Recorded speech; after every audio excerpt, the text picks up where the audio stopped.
Hello class 11। जैसे कि हमने प्रीवियस वीडियो में डिस्कस किया about the VSEPR theory, valence shell electron pair repulsion theory के बारे में हमने पढ़ा कि क्या क्या यहाँ पर उसके पोस्टुलेट है, थ्योरी में क्या बताया गया है, किसने दी और क्या चीज वो इसमें कहना चाहते थे। तो बेसिकली इन्होंने जो बात की है वो बात की है अबाउट द शेप, कि जो भी स्ट्रक्चर है, शेप ऑफ द मॉलिक्यूल के बारे में हमने यहाँ पे डिस्कस किया कि जो भी मॉलिक्यूल वहां पे बन रहा है उसका एक अपना पर्टिकुलर शेप है। और इसको प्रीवियस जो लुइस एंड कौशल सर की थ्योरी, उन्होंने शेप के रिगार्डिंग कोई स्ट्रक्चर्स नहीं बताए थे, तो शेप कैसा बन सकता है, किसकी वजह से बनता है, ये हमें बताया था इन VSEPR थ्योरी में, जिसमें इन्होंने ये बताया कि जो bonding and non bonding electrons हैं उनकी वजह से शेप किसी भी मॉलिक्यूल का स्ट्रक्चर बनता है। ऑल्सो जब एक शेल में इलेक्ट्रॉन्स बढ़ रहे हैं तो उसमें क्या होता है, बिकॉज इलेक्ट्रॉन क्लाउड भी नेगेटिव चार्जेस है और एक इलेक्ट्रॉन आप उसमें और ऐड करोगे तो सेम चार्जेस की वजह से वहां पे रिपल्शन होता है। एंड रिपल्शन की वजह से जो भी मॉलिक्यूल है वो एक ऐसी पोजीशन बनाने की कोशिश करता है जिसमें वो ज्यादा से ज्यादा स्टेबल हो सके। और ये पोजीशन हमने कौन सा देखा था, एक स्फीयर या एक जो नॉर्मल सर्कल जैसा होता है उसको, वो एक ऐसा स्ट्रक्चर है जिसमें वो प्रॉपर डिस्टेंस बना सकता है, एक मैक्सिमम डिस्टेंस ऑक्यूपाई कर सकता है जिससे रिपल्शन कम से कम हो। आफ्टर दैट जो साइंटिस्ट आए थे उन्होंने ये बताया था कि जो भी ये थ्योरी इन्होंने बताई, यस ये तो सही थी यहाँ पर, बट इन्होंने अलग नहीं किया किसको, जो नायलॉन और ग्लिस्पिया ने बताया था कि जो नॉन बॉन्डिंग और बॉन्डिंग इलेक्ट्रॉन्स के बारे में इन्होंने अच्छे से नहीं बताया। और इन द लास्ट उन्होंने जो VSEPR थ्योरी में चेंज क्या किया था कि जो ऐसे मॉलिक्यूल है जिसमें लोन पेयर हैं उनको अलग कर दिया और कुछ ऐसे मॉलिक्यूल जिसमें लोन पेयर नहीं होते उनके अलग स्ट्रक्चर्स बताए थे। राइट, सो इतना हमने प्रीवियस डिस्कस किया था। आज जो बेसिकली हम शेप डिस्कस करने वाले, हम उनके शेप डिस्कस करेंगे जिसमें लोन पेयर्स नहीं होते, डोंट हैव लोन पेयर्स। सो उनका स्ट्रक्चर हम यहाँ पे पढ़ने वाले हैं जिनके पास लोन पेयर नहीं है। ठीक है, सो ये कैसा स्ट्रक्चर है, किस तरीके से फॉर्म होते हैं, लेट्स सी। तो जो पहला टाइप इन्होंने बताया था वो पहला टाइप था AB2 टाइप। AB2 टाइप का क्या मतलब है, दैट मीन्स इसमें सेंट्रल एटम तो एक ही होगा, वो कौन सा है, A। तो एक है यहाँ पर सेंट्रल एटम और सेंट्रल एटम के चारों तरफ या जो सेंट्रल एटम ने बॉन्ड बनाए वो कितने बॉन्ड बनाए, B के साथ बनाया और B कितने लिखे हुए, 2। यहाँ पर 2, मैं भी बॉन्ड नहीं बना रही हूँ, सिर्फ बता रही हूँ कि एक है A और बाकी दो यहाँ पर क्या लगे हुए, B लगे हुए। राइट, तो अब आप पहले यहाँ पर निकालो कि कितने इलेक्ट्रॉन्स पेयर या फिर कितने बॉन्डिंग इलेक्ट्रॉन्स हैं इनके पास। फर्स्ट हमने क्या निकाल लिया, एक टाइप निकाल लिया, दूसरा कितने बॉन्ड पेयर है यहाँ पर। तो बॉन्ड पेयर, लोन पेयर की यहाँ बात ही नहीं है, लोन पेयर हम कर ही नहीं, नॉन बॉन्डिंग की मतलब नहीं यहाँ पर, जो कि लोन पेयर के फॉर्म में वो नहीं है। तो सिर्फ बॉन्डिंग इलेक्ट्रॉन्स पे आप देख रहे हो, तो पेयर ऑफ इलेक्ट्रॉन्स से जितनी बॉन्डिंग उन्होंने की है कितनी हो सकती है, इस B ने इसके साथ अटैच किया होगा और इसने इसके साथ, है ना। तो यहाँ पर बॉन्ड पेयर या पेयर ऑफ इलेक्ट्रॉन्स कितने हो गए, 2। तो यहाँ पर जो पेयर ऑफ इलेक्ट्रॉन्स है यहाँ पर लिख लेते हैं पेयर ऑफ इलेक्ट्रॉन्स। तो कितने पेयर ऑफ इलेक्ट्रॉन्स बन गए, 2 पेयर ऑफ इलेक्ट्रॉन्स यहाँ पर बन गए। ठीक है, सो पेयर ऑफ इलेक्ट्रॉन्स कितने हो गए, 2। नेक्स्ट अगर हम बात करें इनका शेप, इनका स्ट्रक्चर किस तरीके से फॉर्म हो सकता है, तो मैंने आपको क्या बताया बेटा कि जो भी बॉन्ड है, बिकॉज यहाँ पे लोन पेयर तो है ही नहीं, हमने आपको एक और चीज बताई थी कि जो लोन पेयर है उनके बीच में मैक्सिमम रिपल्शन लगता है। मैक्सिमम रिपल्शन आपको लोन पेयर के बीच में दिखाई देगा, बट लोन पेयर वाला तो कोई फिनोमिनन है ही नहीं। और अगर लोन पेयर नहीं है तो बॉन्ड पेयर और लोन पेयर की बात भी नहीं कर रहे हम यहाँ पे, सिर्फ बॉन्ड पेयर। पहले मैंने आपको क्या बताया था कि लोन पेयर के बीच में सबसे ज्यादा repulsion, then next lone pair and bond pair के बीच में रिपल्शन लगता है, और उसके बाद जो रिपल्शन बचता है वो लगता है बॉन्ड पेयर और बॉन्ड पेयर के बीच में। तो यहाँ पे ना तो लोन पेयर है नहीं तो उनका बॉन्ड पेयर से कोई मतलब नहीं, सिर्फ क्या है यहाँ पर बॉन्ड पेयर ही है। और कितने बॉन्ड पेयर है यहाँ पर, 2 बॉन्ड पेयर है। तो अब इन्हें क्या करना है, इन्हें एक ऐसी पोजीशन ऑक्यूपाई करनी है जिसमें मैक्सिमम रिपल्शन हो, मैक्सिमम दूरी या मैक्सिमम डिस्टेंस ये कवर कर ले और रिपल्शन कम से कम वहां पर फील हो। तो कैसे आप बना सकते हो, अभी आप अगर एक स्ट्रक्चर में यहाँ बना रही हूँ A का, ठीक है, और इससे आपको बी को बनाना है, तो आप इसे एक तो ये सेंट्रल एटम है, ये तो सेंटर में रहेगा, हमें बी को एडजस्ट करना है कि हम बी को किस तरह एडजस्ट कर सकते हैं। तो अगर आप एक बी यहाँ एडजस्ट करो, नेक्स्ट भी यहाँ एडजस्ट करो, तो अभी भी रिपल्शन यहाँ पे फील होगा, क्योंकि ये प्रॉपर डिस्टेंस नहीं है, प्रॉपर दूरी नहीं है। एक बेटा देखो बहुत सारे बॉन्ड एंगल्स बन सकते हैं, 90 डिग्री भी बन सकता है, इस तरीके से बन सकता है, कोई बॉन्ड एंगल बन सकता है, लेकिन हमें बेसिकली वो बॉन्ड एंगल ऑक्यूपाई करना है या देखना है जिसपे ये कंप्लीटली स्टेबल हो जाए। तो अगर हम क्या कर सकते हैं, अब हमें कैसे मानता, स्फीयर माना है, इस कंप्लीट स्फीयर में क्या होता है 360 है, राइट, 360 होता है। अब इसको आप बोलो कि 2 इक्वल हाफ्स में 2 ही बॉन्ड पेयर है, 2 इक्वल हाफ में डिवाइड करना है। सो आप सिंपल क्या करोगे, इसे इस तरीके से डिवाइड कर दोगे, 2 इक्वल हाफ में डिवाइड। अब यहाँ पे क्या है, अगर मैं यहाँ पे मान लूं कि एक सेंट्रल एटम है, तो ये पॉइंट है और एक ये ऐसा पॉइंट है, यानी कि एक जो लीनियर इक्वेशन है इस पे क्या है, मैक्सिमम दूरी है, मैक्सिमम डिस्टेंस है दो एलिमेंट्स के बीच में। तो यहाँ पर भी AB2 टाइप ऑफ स्ट्रक्चर आपको दिखाई देगा।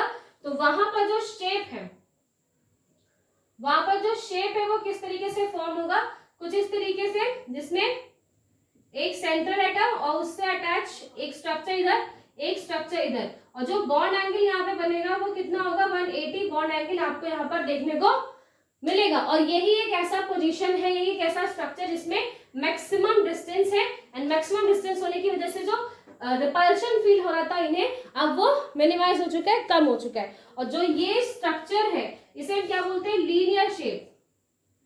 ये क्या है, लाइन शेप दिखाई दे रहा है, लीनियर शेप आपको यहाँ पर फॉर्म होता हुआ मिलेगा। एग्जाम्पल्स अगर हम देखें कि आपको ये स्ट्रक्चर्स कहाँ पे देखने को मिलेंगे, तो हम ये देख सकते हैं BeCl2, MgCl2, HgCl2, इन सब के अंदर आपको ऐसे ही स्ट्रक्चर्स देखने को मिलेंगे। तो फर्स्ट यहाँ पर एक टाइप हमने डिस्कस किया जो भी कैसा था, AB2 टाइप, जिसमें मैक्सिमम 2 बॉन्ड पेयर होंगे एंड एक लीनियर स्ट्रक्चर आपको यहाँ पर देखने को मिलेगा। Next type is AB3 type, AB3। अब अगर आप ये बोले कि मैम AB क्यों नहीं लिया, तो AB तो डायटोमिक है, डायटोमिक में कोई दिक्कत नहीं है, आप एक ऐसे रख लो, एक B इधर रख लो, चाहे B इधर रख लो, इधर रख लो या इधर रख लो, कोई दिक्कत वाली बात नहीं, बिकॉज उसमें एक ही है, एक सेंट्रल एटम होगा, एक आउटर का एटम होगा, तो आप मैक्सिमम कितनी भी दूरी आप उसके पीछे बना के रखिए, कोई दिक्कत नहीं है।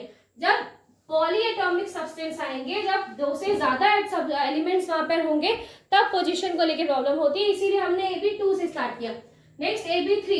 अब AB3 मतलब कोई एक सेंटर में है A और उसके पास कितने हैं 3, मैं किसी भी पोजीशन बना रही हूँ, ठीक है, आप ऐसे वैसा समझो कि यही है, 3 है हमारे पास, तो मैक्सिमम कितने बॉन्ड पेयर बनेंगे, पहले हम यहाँ बॉन्ड पेयर निकालते, तो एक बॉन्ड पेयर ये, एक बॉन्ड पेयर ये बनेगा और एक बॉन्ड पेयर ये बनेगा, तो मैक्सिमम कितने बॉन्ड पेयर यहाँ पे बनने वाले 3। सो पेयर ऑफ इलेक्ट्रॉन्स या पेयर ऑफ बॉन्ड में आप यहाँ पे क्या लिखोगे, 3 बॉन्ड पेयर्स यहाँ पे बनेंगे। अब शेप क्या बात करते हैं, हमें AB3 स्ट्रक्चर्स को कुछ इस तरीके से अरेंज करना है कि उनके बीच में क्या हो, एक मैक्सिमम दूरी आपको दिखाई दे। तो अगेन एक सर्कल का अगर हम एग्जांपल लें, एक सर्कल में क्या होता है 360, मैक्सिमम एक 360 है, 360 को अगर हम क्या करें, हमें 3 इक्वल हाफ्स में इसको डिवाइड करना है ना, 3 इक्वल हाफ्स में डिवाइड करना है, तो हम इसे 3 से डायरेक्ट डिवाइड कर लो तो हमें क्या मिलेगा 120 120 120। दैट मीन्स कि अगर हम इसको कुछ ऐसे 120 के हाफ्स में डिवाइड कर दे तो ये 3 इक्वल हाफ में डिवाइड हो जाएगा, और फिर ये सेंट्रल एटम से जो यहाँ पर सबके बीच का डिस्टेंस है वो भी क्या होगा, इक्वल होगा। सो ये एक ऐसी पोजीशन है जिसमें अगर आपका AB3 टाइप का कोई मॉलिक्यूल हो, सो वो उसे आप किस तरीके से अरेंज कर सकते हैं, आप इन्हें एक सेंट्रल में, देन एक यहाँ पर और एक इस तरीके से आप इसे अरेंज कर सकते हो, ताकि इनके बीच में क्या हो, मैक्सिमम डिस्टेंस हो जाए और जो भी रिपल्शन है वो मिनिमाइज हो जाए। अब यहाँ पर क्या होगा, एक बॉन्ड ये फॉर्म होगा, एक बॉन्ड यहाँ पर और एक बॉन्ड यहाँ पर, और इनके बीच का जो एंगल है वो क्या है 120, ठीक है, 120 और 120 डिग्री एंगल आपको यहाँ पर मिलेगा, ठीक है। ये तो हमने बना लिया आगे, लेकिन इसका शेप कैसा है, अब आपको शेप पता करना है तो आप इसे ज्वाइन कर दीजिए यहाँ से,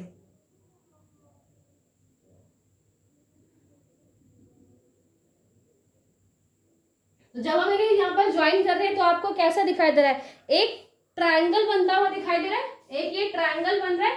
सो पहले तो हम इसे क्या बोल रहे हैं कि ये क्या है, एक ट्राइंगल। तो एक ट्राइंगल बन रहा है। ऑल्सो ये जो ट्राइंगल है वो कहाँ पर है, एक प्लेनर रीजन में बन रहा है, एक ये प्लेन है, एक 2D स्ट्रक्चर है, एक 2D स्ट्रक्चर भी बन रहा है, कुछ उससे आगे भी नहीं है, कुछ उसके बाद है। दैट मीन्स अगर ये 3 स्ट्रक्चर है, सो ये और ये, तो ये कुछ इस तरीके का स्ट्रक्चर आपको दिखाई देगा। तीनों एक ही प्लेन में है, जिस प्लेन पे ये है, जिस प्लेन में ये और उस प्लेन में ये, एक ही प्लेन में, ना कोई बाहर की तरफ स्ट्रक्चर है, ना ही आपको कोई पीछे की तरफ स्ट्रक्चर दिखा रहा है, सिर्फ एक ही प्लेन में स्ट्रक्चर्स आपको दिखाई दे रहे हैं। तो ये कैसा हो गया, पहले तो ये ट्राइंगल बना रहा है इसलिए ट्राइंगल, और एक प्लेनर स्ट्रक्चर भी है तो इसे हम ट्राइंगल प्लेनर स्ट्रक्चर बोलेंगे। ठीक है, ट्राइंगुलर और एक प्लेनर स्ट्रक्चर आपको यहाँ पर बनता हुआ मिलेगा। एग्जाम्पल्स की बात करें कि ऐसे एग्जाम्पल्स हमें कहाँ मिलेंगे, तो अब हम एग्जाम्पल्स में हम यहाँ पे लिख सकते हैं BCl3 BF3। ठीक है, तो ऐसे जो एग्जाम्पल्स है वहां पर आपको इन तरह के स्ट्रक्चर्स देखने को मिलेंगे। ओके, नेक्स्ट AB4 यानी कि सेंट्रल एटम A है, बाकी उसके चारों तरफ कितने एलिमेंट्स लगे हुए, 4 एलिमेंट्स लगे। तो बॉन्ड पेयर कितने बनेंगे, मतलब एक A 1 2 3 4 1 2 3 4, मतलब एक सेंट्रल एटम के चारों तरफ आपको 4 एलिमेंट्स लगे हुए दिखाई दे रहे। तो मैक्सिमम कितने बॉन्ड बन सकते हैं, 1 2 3 4 बॉन्ड यहाँ पर बनेंगे। तो यहाँ पे जो पेयर ऑफ इलेक्ट्रॉन्स है या बॉन्ड पेयर ऑफ इलेक्ट्रॉन्स या बॉन्ड पेयर की बात करें तो वो है 4। अब हम शेप पे यहाँ पर डिस्कस करेंगे। अगर आप शेप रखो और अगर आप इसे इस तरीके से डिवाइड कर दो, कुछ इस तरीके, यहाँ पर आप क्या रखो A, यहाँ पर आप B एंड B। अगर इस तरीके से आप रखोगे तो ये डिस्टेंस तो कवर कर रहे हैं, सब में 90 का एंगल आपको दिखाई दे रहा है, बट ये अभी भी मैक्सिमम डिस्टेंस नहीं कवर कर रहे हैं, अभी भी ये इनके बीच में आपको रिपल्शन देखने को मिलेगा। तो इस रिपल्शन को कम करने के लिए स्ट्रक्चर थोड़ा सा चेंज हो जाता है और ये जो स्ट्रक्चर बनेगा कुछ इस तरीके से, जहां पर ये A लगा हुआ है, A के एक साइड में आपको B दिखाई देगा, दूसरे साइड आपको भी एक B दिखाई दे रहा है, बाकी एक एलिमेंट जो क्या है वो आपको दिखाई देगा बाहर की तरफ, यानी ये जो एलिमेंट है ये आपको आगे के साइड दिखाई देगा लगा हुआ, जैसे कि हम क्या बोल रहे हैं B, और एक होगा जो हमें बैक साइड में। ठीक है, मैं इसे थोड़ा सा नीचे कर देती हूँ, थोड़ा सा बन जाए इजीली। तो यहाँ पर आपको एक स्ट्रक्चर दिखाई देगा, एक स्ट्रक्चर इस तरीके से आपको दिखाई देगा जो कि क्या है, इस बोर्ड के बाहर है, और एक जो स्ट्रक्चर है वो इस तरीके से आपको दिखाई देगा कि जो कि बोर्ड के पीछे है। तो ये स्ट्रक्चर किस तरीके से फॉर्म हुआ, ये स्ट्रक्चर कुछ ऐसे फॉर्म होगा कि जैसे अगर आप ये देखो कि ये फर्स्ट बॉन्ड जो ये ऊपर की तरफ लगा हुआ है, नेक्स्ट एक बॉन्ड है जो इससे अटैच यहाँ पर लगा हुआ है। ठीक है, आगे ये फिर एक बॉन्ड यहाँ पर आपको दिखाई दे रहा है जो इस तरह आगे अरेंज है, यानी जो हमारा एक प्लेनर रीजन है, एक प्लेनर रीजन में जो अटैच है उससे आगे की तरफ लगा हुआ आपको स्ट्रक्चर दिखाई दे रहा है, जो ये मैंने B की तरफ दिखाया, और एक क्या है आपको पीछे लगा हुआ दिखाई दे रहा है, जो कि यहाँ पे आपको ये डॉट लाइन में दिखाया वो अब पीछे लगा हुआ है। ठीक है, ये जो पीछे है, तो इस तरीके से आपको यहाँ पर स्ट्रक्चर दिखाई देगा, जिसमें एक दो स्ट्रक्चर्स तो आपको सेम लाइन में दिखाई दे रहे हैं, नेक्स्ट एक है जो वो मेन वॉल है उससे आपको आगे दिखाई देगा, और एक पीछे के साइड में आपको स्ट्रक्चर दिखाई देगा। ठीक है, तो ये जो स्ट्रक्चर है इसे हम क्या बोलते हैं, इसे हम बोलते हैं टेट्राहेड्रल स्ट्रक्चर। इसमें होगा कि जो स्ट्रक्चर बनेगा उसे हम बोलेंगे टेट्राहेड्रल स्ट्रक्चर का फॉर्मेशन होता है, कुछ इस तरीके से फॉर्म होगा। ठीक है, और ये जो नीचे के 3 एलिमेंट्स है ये भी आपस में ये इससे अटैच होते हैं, इस तरीके से यहाँ पर एक टेट्राहेड्रल स्ट्रक्चर आपको देखने को मिलेगा।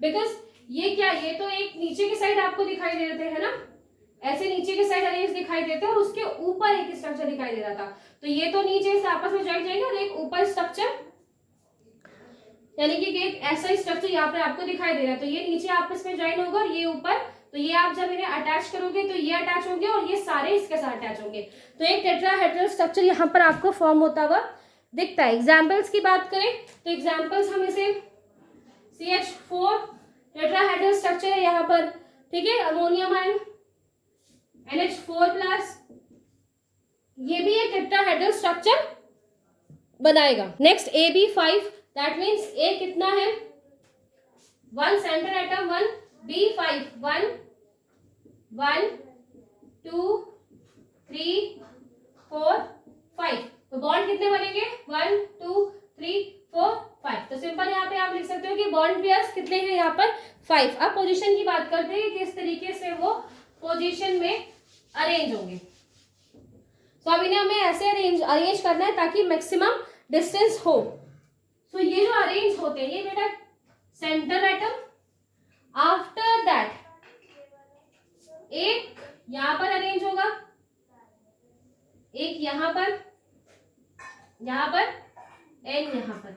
अभी भी इनमें जैसे मैंने प्रीवियस आपको बोला था कि रिपल्शन कम तो नहीं हुआ, बट इसके पास अभी और एलिमेंट्स हैं जिसकी वजह से ये स्ट्रक्चर इसे ऑक्यूपाई करना पड़ेगा। और ये जो एलिमेंट है अभी फिफ्थ जो एलिमेंट है वो इनसे ऊपर साइड में होता है, ठीक है। जैसे मैं यहाँ पर ऐसे डैश डैश डैश बना रही हूँ, ये क्या है ये इनसे ऊपर साइड में, मतलब ये तो एक प्लेन में है और ये कुछ इस तरीके से लगा है बोर्ड के बाहर की तरफ। ये सारे एक प्लेन में और ये बोर्ड के बाहर जो ये वाला है, ये जो मैंने यहाँ पे बनाया ये इस तरीके से बोर्ड के आगे लगा हुआ है, ठीक है। बोर्ड पे जब आगे लगा हुआ है तो आप जो बैक साइड के आपको स्ट्रक्चर्स दे रहे हैं उसको आप अगर मिलाएं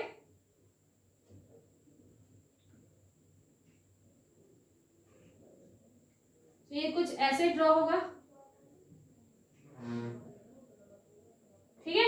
ये कुछ जो बैक का स्ट्रक्चर है वो कुछ इस तरीके से यहाँ पर ड्रॉ होगा। एंड मैंने क्या बोला था ये क्या है, ये बाहर निकला हुआ, ये बोर्ड से बाहर निकला, तो ये वाला बॉन्ड इसके साथ और ये वाला बॉन्ड इसके साथ अटैच होगा, यानी कुछ इस तरीके से, ठीक है। आई होप समझ में आ रहा होगा।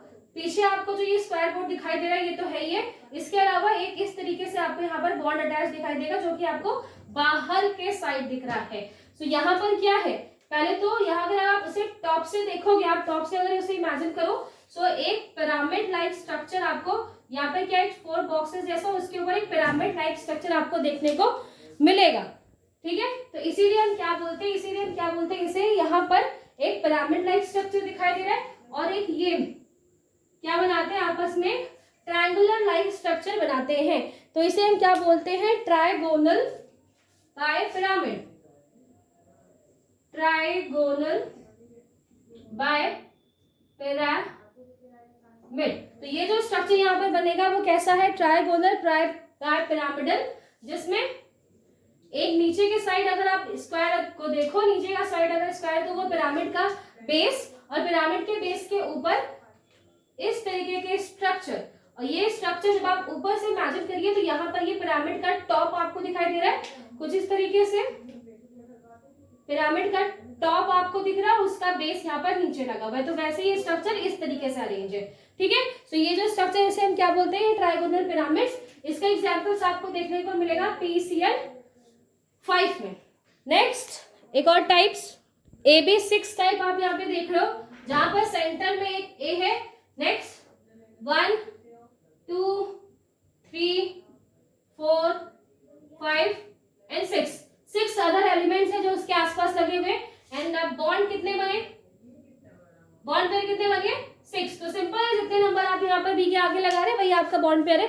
सो बॉन्ड पेयर यहाँ पर बने 6। अब एक ऐसे स्ट्रक्चर में हमें इन्हें रखना है कि मैक्सिमम डिस्टेंस कवर करे, ऑल्सो रिपल्शन क्या हो मिनिमाइज हो सके। तो पहले क्या करते हैं सेंट्रल रीजन में हम ए रख देते हैं। आफ्टर दैट यहाँ पर अरेंज होंगे next particle B B B B B and B, ठीक है। इस तरीके से ये अरेंज होंगे और ये जो स्ट्रक्चर बनेगा आप इन सबको ज्वाइन कर दो,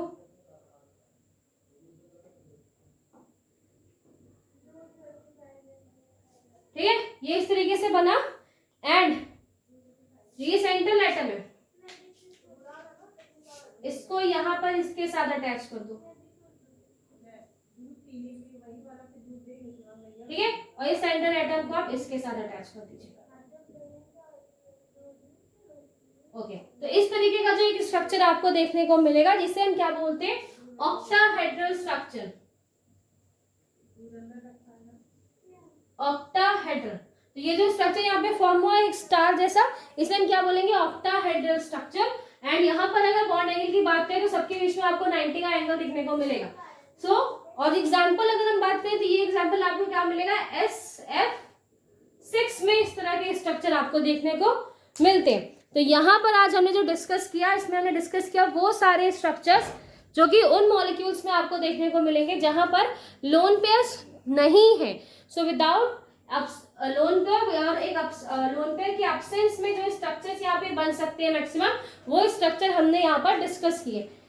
अभी जो लोन पेयर के साथ वाले स्ट्रक्चर्स है वो हमने डिस्कस नहीं किए, बहुत ज्यादा है वो, इन्हीं वीडियो में करेंगे तो वीडियो बहुत लॉन्ग हो जाएगा। तो इसलिए सिर्फ आज मैं आपको वो स्ट्रक्चर्स बता रही हूँ जिसमें लोन पेयर नहीं है। नेक्स्ट वीडियो में हम वो स्ट्रक्चर्स डिस्कस करेंगे जिसमें लोन पेयर है।